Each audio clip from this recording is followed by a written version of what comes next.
নমস্কার, মনীষা রান্নাঘরে আপনাদের স্বাগত জানাই। আমি মনীষা। আজকের রেসিপি আলু দিয়ে তেলাপিয়া মাছের ঝাল। এই রেসিপি দেখাতে কি কি উপকরণ আছে, কিভাবে বানাচ্ছি চলুন দেখা যাক। আলু দিয়ে তেলাপিয়া মাছের ঝাল বানাতে এখানে আমি 5টা তেলাপিয়া মাছ নিয়েছি। মাছটা ভালো করে ধুয়ে বেছে নিয়েছি আর নুন হলুদটা আমি আগে থেকেই মেখে নিয়েছি। এখানে দুটো বড় সাইজের আলুকে আমি এইভাবে স্লাইস করে কেটে নিয়েছি। দুটো টমেটো নিয়েছি। এখানে 7-8 কোয়া রসুন আছে, হাফ ইঞ্চি আদা আছে আর একটা বড় সাইজের পেঁয়াজ আছে। খুব বেশি এখানে মশলা দেবো না। আর এখানে কাঁচা লঙ্কা আছে ঝালের জন্য। এখানে আছে কাশ্মীরি লঙ্কার গুঁড়ো, ধনের গুঁড়ো, জিরের গুঁড়ো, হলুদ গুঁড়ো, স্বাদ মতো লবণ। সর্ষের তেলে বানাবো। এখানে আমি আদা, রসুন, পেঁয়াজ এগুলো একটু পেস্ট করে নেব। কাঁচা লঙ্কা, পেঁয়াজটা একটু আমি কেটে নেব।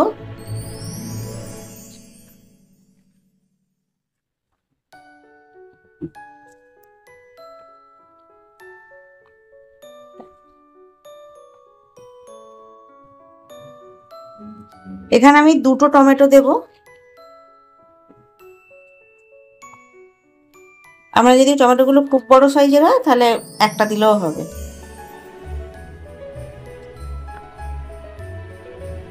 আর দিয়ে দেবো এখানে ঝালের জন্য বেশ কিছুটা কাঁচা লঙ্কা আর কয়েকটা গার্নিশিং এর জন্য, মানে উপর থেকে দেবো বলে রাখ। এটা আমি সমস্তটা পেস্ট করে নেব।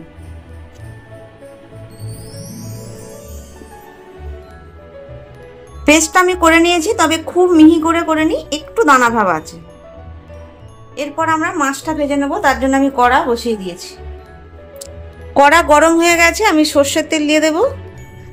এই তরকারিটা একটু সর্ষের তেল বেশিই দেবো, আর মাছটাও ভাজতে হবে, তাই একটু তেল দিলাম। আপনারা আপনাদের প্রয়োজন মতো তেল দিয়ে নেবেন। তেল ভালোভাবে গরম হয়ে গেছে, আর তেলটা খুব ভালোভাবে গরম করতে হবে, নইলে মাছ কড়ার মধ্যে জড়িয়ে যাবে।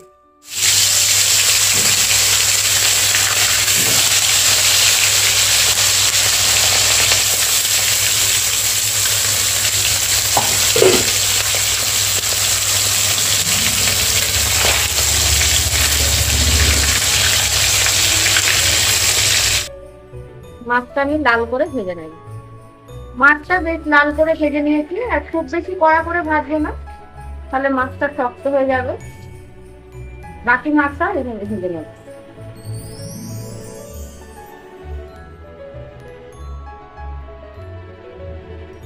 মাছগুলো সব ভাজা হয়ে গেল, এবার আলুটা ভেজে নেব।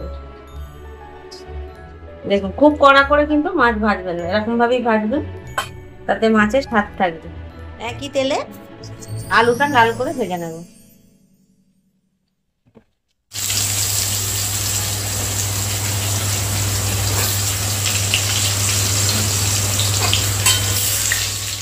আলুটা বেশ লাল লাল করে ভেজে নিয়েছি, আলুটাও তুলে নেব।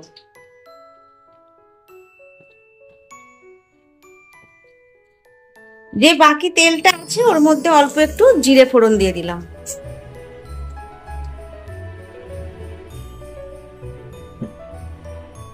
জিরেটা একটু ভাজা ভাজা করে নেব। জিরেটা ভাজা হয়ে গেছে, এবার আমি এখানে যে পেস্টটা করে নিয়েছিলাম আদা, কাঁচা লঙ্কা, রসুন, পেঁয়াজ, টমেটো, সেটা দিয়ে দেব।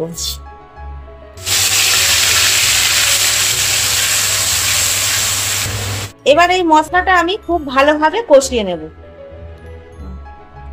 মশলাটা খুব ভালোভাবে কষিয়ে নিয়েছি, এর কাঁচা গন্ধটা চলে গেছে। এবার একটু জল দেব, দিয়ে কিছু গুঁড়ো মশলা দেব, কারণ গুঁড়ো মশলা না হলে পুড়ে যাবে।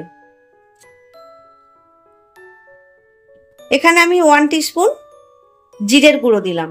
এই জিরেটা বাটা দিলেও ভালো লাগে, কিন্তু খুবই অল্প জিরে তো ভালো বাটা যাবে না, দানা দানা থাকে বলে জিরেটার আমি বাটনার মধ্যে দিইনি।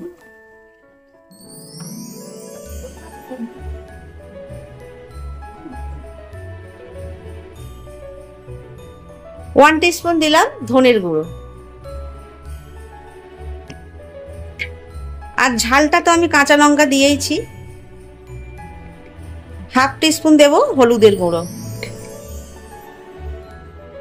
আর এই যে কালারের জন্য দেব কাশ্মীরি লঙ্কার গুঁড়ো, এটা 1 টিস্পুন দেবো, কারণ কালার না ভালো হলে আমার আর ভালো লাগে না। এবার এই মশলাটা খুব ভালোভাবে কষিয়ে নেব। এবার এর মধ্যে দিয়ে দেবো স্বাদ মতো লবণ। মশলাটা খুব ভালোভাবে কষিয়ে নিয়েছি, তেলও ছেড়ে দিয়েছে। এবার আমি আলুটা দিয়ে দেব।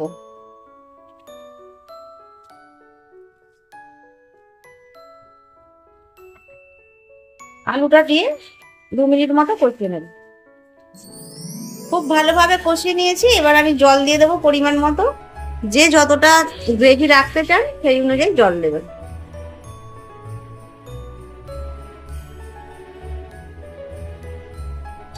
এবার এটা খুব ভালোভাবে ফুটতে দেবে। ঝোলটা খুব ভালোভাবে ফুটছে আর আলু মানে অর্ধেক দেখি ভালোভাবেই সিদ্ধ হয়ে গেছে। মাছগুলো এবার দিয়ে দেবো।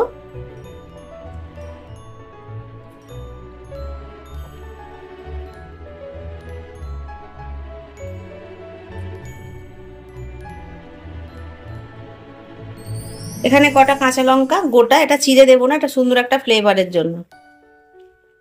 এবার ভালোভাবে একটু ফুটিয়ে নেব। মাছগুলো উল্টে পাল্টে দেব।